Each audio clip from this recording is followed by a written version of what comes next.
ভাই কখনো কখনো মেয়েরাই বলে দেয় যে চলো আমরা পালিয়ে বিয়ে করি, কিন্তু ভাই আমি এটা সব সময় না করি। কারণ কি জানেন, আপনি একটা মেয়েরে ভালোবাসেন, ওই আপনার ভালোবাসে, ওই বলে যে ওর পরিবার থেকে মাইনা নিব না, কিন্তু আপনার যে মাইনা নিব না ওইটা ও বলতেছে যে ও আপনার সাথে পালায় বিয়ে করবো।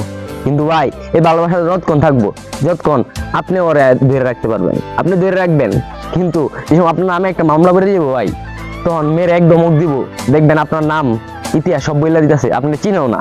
তো এই সময় যে আপনার মনটা ভাঙবো বলার বাইরে, এই সময় একটা ছেলের মাথায় এমন ভাবে চিন্তা ভাবনা আয় যে আমি এখন সুইসাইড করবো, কিন্তু এই সুইসাইড কিন্তু সবকিছুর মূল না।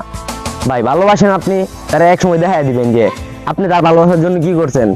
আক্ষেপ তার মনে থেকে যাবে যে ও আপনার ভালোবাসতে পারে নাই, ও আপনার মনের ভিতরে ঢুকতে পারে নাই, ও আপনার মনের ভাষাটা বুঝতে পারে নাই। আক্ষেপ তার, আক্ষেপ আপনার না। আপনি যারা ভালোবাসেন কিন্তু ও আপনার ভালোবাসার মূল্য দেয় নাই। নিজে স্বার্থ করতে হবে আপনি অন্যায়, আপনি প্রকৃত ভালোবাসার মানুষ হচ্ছেন, কিন্তু ও স্বার্থ করেছি।